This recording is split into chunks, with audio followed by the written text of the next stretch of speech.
Hello everybody, welcome to WhatCulture Gaming. I'm Scott, joined by Kirsten. Hello.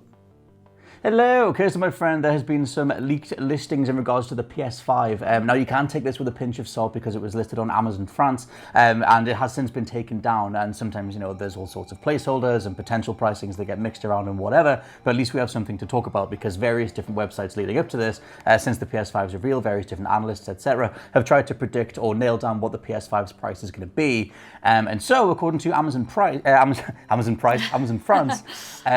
we've got the release date as well, but the price is €499 for the regular edition, the one with the disc drive, and €399 for the digital edition. And Forbes have written this up and done some conversions, so that's approximately $565 for the regular one, $455 for the digital, and then for the UK, £447 for the regular and £358 for the digital in the United Kingdom. What's your initial thoughts on such things?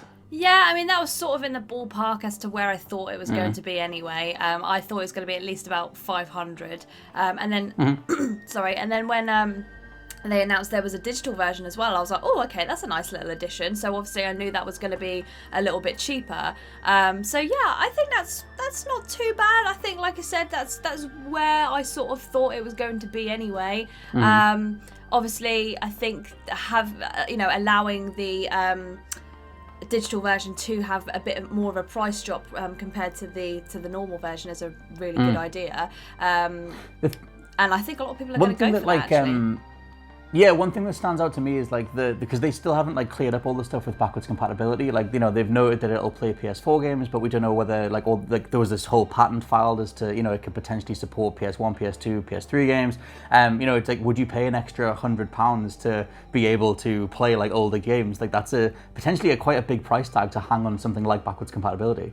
Yeah, it is. £100 is a lot of money to know that you can just to simply be able to play the games that you've got before, and I think it's difficult because you think, right, if you're going to get rid of literally everything and know, if you're going to get rid of all your old consoles but you want to keep the games and know that you can then play them on a new console, then £100 not too bad. But if you're then keeping the original consoles anyway, then that's a lot of money to just be able to play something on a new console where you think, well, actually, I'll just use the console that I've still got here. So It depends on how you're going about it, I guess. But it's quite a hefty price tag just to be able to just carry your games over to a newer console, which, I don't know. It's a difficult one.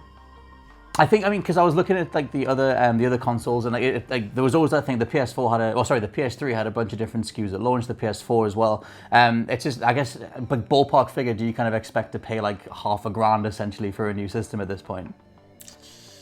Yeah, I think so. I think that's just how it is at the moment, I think. I mean, at the end of the day, it's difficult, isn't it? Because I think as the years go on, things become more expensive, but then at the same time, I guess they're not in comparison to what you pay for things anyway. When you look back at the old Xbox and the PlayStation, they weren't too expensive by today's standard, but by that time, it was probably quite an expensive console to buy. Yeah. Do you know what I mean? It's just times change, things get more expensive. That's just how things work. Yeah, I just think, around the £500 mark is what I was sort of envisioning anyway. That's just, I just think that's just how things work at the moment. Yeah. If things could get cheaper, that would be great, but unfortunately they don't. They get more expensive as the years go on. But yeah, I mean, at the end of the day, they're saying it's supposed to be as powerful as a PC. So if that's what they're saying, then £500 is, I guess, relatively cheap for something that can apparently do what a PC does, considering you pay, like I said, near off £1,000 for, a cheap one. Well, that's it. Yeah, I mean, obviously, the PC pricing is one big side of it because usually the consoles are usually immediately behind whatever the latest, the latest PC tech is. So yeah, I mean, the way that the prices roll out, it was initially sort of listed on Amazon as €499, and the conversion puts that down to £447. But if you go off the PS4 pricing, it tends to just be the same price across the board. Chances are in the UK it'll still be £499, $499, etc. Conversions didn't really apply buy at the launch of the PS4. So it's probably it's going to be about $500 Yeah. regardless. And also the release date was part of this listing as well, which is down for November the 20th, which apparently is 1 week before Black Friday. So that would be a hell of a thing. Oh, wow. That is a choice. If you haven't already pre-ordered by then anyway, I guess you can. Yeah, it's going to be carnage. It's going to be absolute carnage. Because again, I don't know if that's a good move or not, because you think, well, why would I buy that if I can wait till Black Friday and get it for possibly, even if you get it for like £50 cheaper or like £20 cheaper, like people will wait for that. Yeah, I don't know if that's a good move. That seems really risky. I know. Are you planning on getting it on launch day? Or are you going to wait until something like some of the deals come around, like right near Christmas? Yeah, I really don't know. I mean, to be honest, I think that I will try and get it as soon as I can.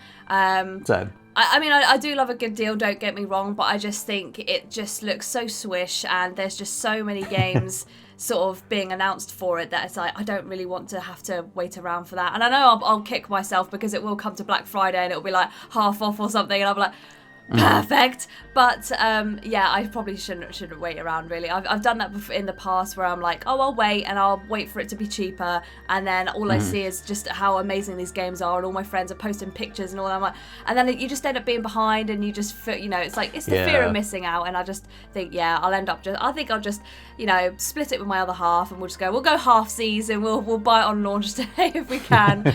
But